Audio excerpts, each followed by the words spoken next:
جی آج جو ہے 13 اگست ہے، لیکن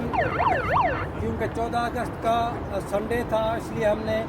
13 کو جو پاکستان کا ڈے ہے 14 اگست جو انڈیپینڈنٹ ڈے ہے،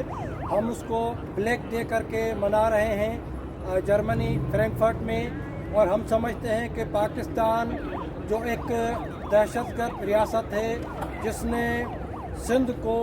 بلوچستان کو غلام بنایا ہوا ہے، اور یہ ایک ایسی اسٹیٹ ہے، ان نیچرل اسٹیٹ، جس نے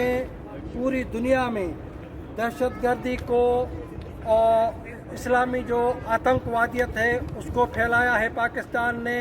اور پوری دنیا کے اندر جو بھی دہشت گردی ہوتی ہے کہیں نہ کہیں پاکستان کے ہاتھ اس میں شامل ہوتے ہیں۔ اور پاکستان کی جو ISI ہے وہ ایک ٹیررسٹ آرگنائزیشن ہے، اور پاکستان کی فوج جو کرپٹ اور دہشت گرد ہے، جس نے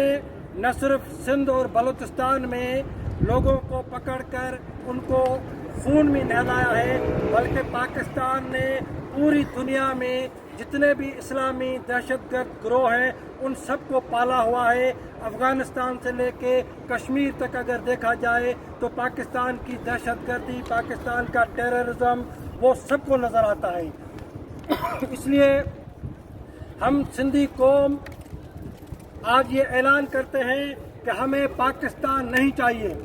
ہم پاکستان میں نہیں رہنا چاہتے۔ ہم ہزاروں سال سے ایک اعلیٰ تہذیب کے مالک سندھی قوم ہے، مونجو دڑو کی تہذیب جو ہزاروں سال سے، یعنی انڈس ویلی سویلائزیشن، جس کو ہم تہذیبوں کی ماں دھرتی کہتے ہیں سندھ کو، وہ سندھ جو شیو اور شکتی دیوی کی دھرتی ہے، اس سندھ کو اسلام کے نام پہ، مذہب کے نام پہ پنجابی سامراج نے جس طرح غلام بنایا ہے، ہماری زبان کو ختم کیا گیا ہے، ہماری تہذیب کو ختم کیا گیا ہے، ہماری تاریخ کو مسخ کیا گیا ہے۔ اور آج سندھ کے اندر جتنے بھی دنیا سے لوگوں کو بلا کے اور دوسرے صوبوں کے لوگوں کو سندھ میں جو بسایا جا رہا ہے، اس سے سندھ کی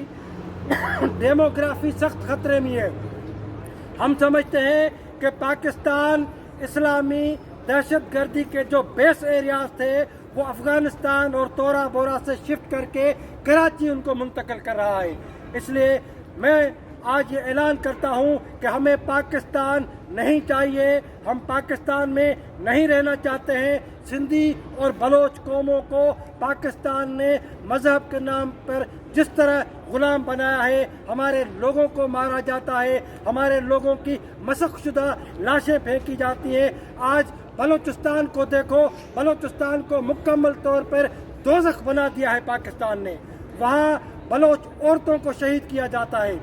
بلوچ نوجوانوں کو مارا جاتا ہے، سندھ کے لوگوں کو، سندھ کے سیاسی کارکنوں کو لاپتہ کر کے گم کیا جاتا ہے۔ ٹارچر سیلز میں، ISI کے ٹارچر سیلوں میں آج بھی لاتعداد سندھی اور بلوچ پولیٹیکل ورکر جو ہے وہ پڑے ہوئے ہیں۔ اس لیے ہم دنیا کو اپیل کرتے ہیں، اقوام متحدہ کو، امریکہ کو، یورپی یونین کو، کہ پاکستان جیسی دہشت گرد ریاست جس نے اسامہ بن لادن کو پناہ دی، جو آج بھی حقانی نیٹ ورک سے لے کے لشکر طیبہ تک مختلف مذہبی دہشت گرد تنظیموں کو پال رہا ہے، پاکستان کی آرمی، پاکستان کی اسٹیبلشمنٹ، پاکستان یہ جو ان نیچرل اسٹیٹ ہے یہ ان دہشت گردوں کو پال رہی ہے۔ اسی لیے ہم 14 اگست کو، یہ کوئی ہمارے لیے آزادی کا دن نہیں ہے، 14 اگست سندھ کے لیے غلامی کا دن ہے، 14 اگست بلوچ قوم کے لیے غلامی کا دن ہے۔ اس لیے ہم سندھی قوم سندھو دیش کی آزادی کا مطالبہ کرتی ہے دنیا سے۔ ہم کہتے ہیں کہ اقوام متحدہ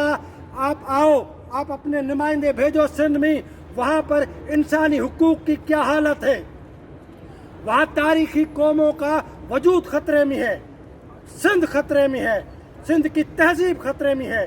بلوچستان خطرے میں ہے، بلوچ قوم خطرے میں ہے، ہماری جینوسائڈ کی جاتی ہے۔ اس لیے ہمیں پاکستان نہیں چاہیے، یہ ایک دہشت گرد ریاست ہے جس نے پورے خطے اور پوری دنیا کو آتنکوادیت کی